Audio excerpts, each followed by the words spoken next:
Fast jeder sagt, spiel nur eine Fraktion. Aber was ist, wenn ich euch sage, dass einige Top-Spieler bewusst Fraktionen mischen?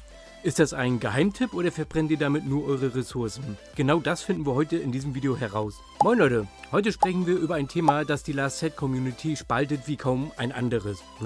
Gemischte Formationen. Sind sie ein Geheimtipp oder macht ihr damit eure Formation sogar schlechter? Die meisten sagen, spiel eine Fraktion, also 5 Helden mit Wings of Dawn oder Blood Rose oder Guard of Order. Und ehrlich gesagt, für die meisten Spieler ist das auch die komplett richtige Entscheidung. Aber warum sieht man dann immer wieder Wale, große Spieler oder auch Delfine, also Mittelspender, die gemischte Formation spielen? Genau das schauen wir uns heute an. Okay, erst einmal die Fakten. Wenn wir ins Spiel schauen, sehen wir ganz klar, je mehr Helden derselben Fraktion ihr spielt, desto mehr Fraktionsboni bekommt ihr. Das ist auf jeden Fall klar, das weiß ja jeder. Und genau deshalb empfehlen die meisten erfahrenen Spieler eine reine Fraktion.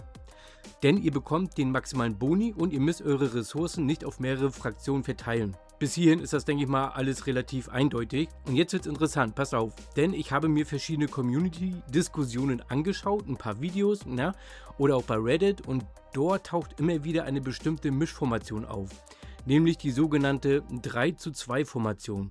Also 3 Helden einer Fraktion und 2 Helden einer anderen Fraktion. Ein Beispiel, was mehrmals genannt wurde, ist zum Beispiel Selina, Sophia, Katrina und dazu Amelia und Laura. Also 3 Blood Rose Helden und 2 Wings of Dawn Helden. Die Idee dahinter, ihr verliert zwar einen Teil des maximalen Fraktionsbonus, dafür bekommt ihr aber gleichzeitig die Vorteile beider Fraktionen. Und einige Spieler argumentieren sogar, dass diese Formation besonders gut gegen bestimmte Meta-Teams funktioniert. Jetzt kommt aber ein Punkt, den viele Spieler total vergessen. Eine gemischte Formation funktioniert nicht einfach dadurch, dass ihr 2 starke Helden aus einer anderen Fraktion in eurem Team packt.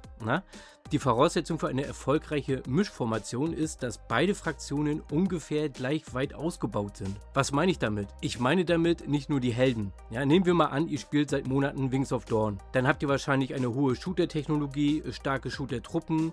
Deine Helden haben eine sehr gute Ausrüstung und hochgelevelte Wings of Dawn Helden habt ihr sowieso dann. Jetzt seht ihr im Internet eine Mischformation mit Blood Rose und baut einfach 2 Blood Rose Helden mit ein.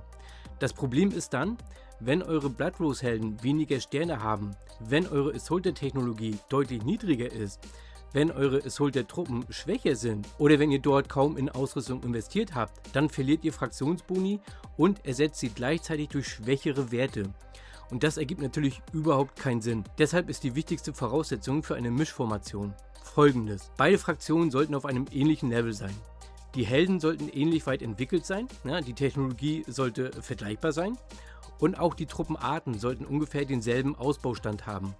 Denn was bringt euch ein Assaulter-Held mit starken Fähigkeiten, wenn eure Assaulter-Technologie ca. 800% hinter euren Shooter liegt? Als Beispiel. Oder wenn ihr T10 Shooter habt und eure Assaulter sind deutlich schwächer ausgebaut. Dann verliert ihr nicht wegen der Formation, dann verliert ihr wegen des unterschiedlichen Ausbaustandes. Und genau deshalb funktionieren viele Mischformationen hauptsächlich bei Spielern, die bereits sehr weit im Spiel fortgeschritten sind und mehrere Fraktionen parallel aufgebaut haben.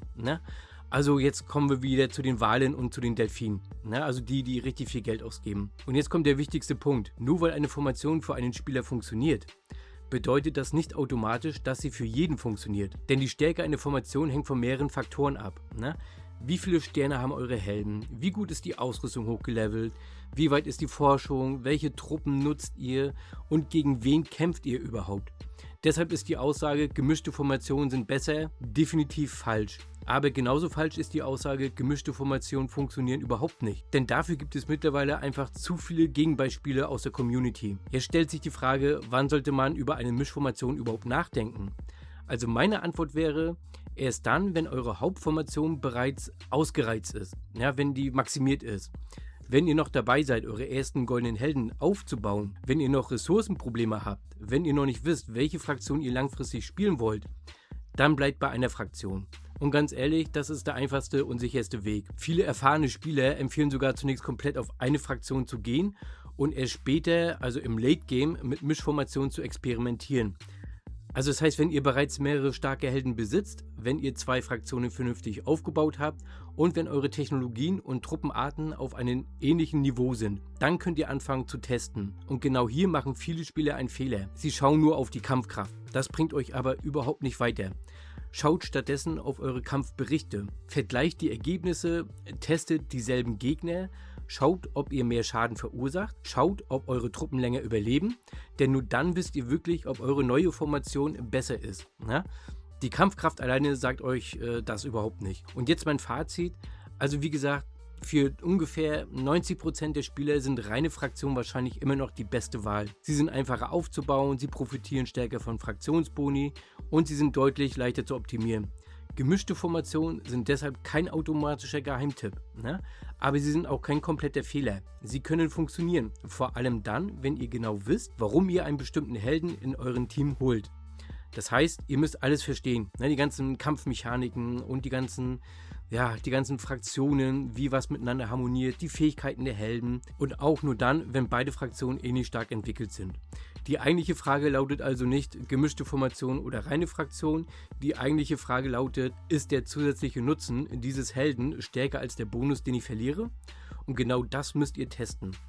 Jetzt seid ihr dran. Spielt ihr eine reine Fraktion oder spielt ihr bereits eine gemischte Formation? Schreibt gerne eure Formation unten in die Kommentare. Mich würde besonders interessieren, ob jemand von euch erfolgreich eine 3:2 Formation spielt und wenn ja, welche Helden nutzt ihr? Ansonsten würde ich mal sagen, belassen wir es auch erstmal dabei. Das war richtig viel Input für euch. Natürlich für mich auch. Und wenn ihr Fragen habt, schreibt es gerne in die Kommentare. Ansonsten wünsche ich euch noch viel Spaß in Last Set Survival Shooter. Wir sehen uns im nächsten Video. Macht's erstmal gut. Bis dann. Euer Sultai.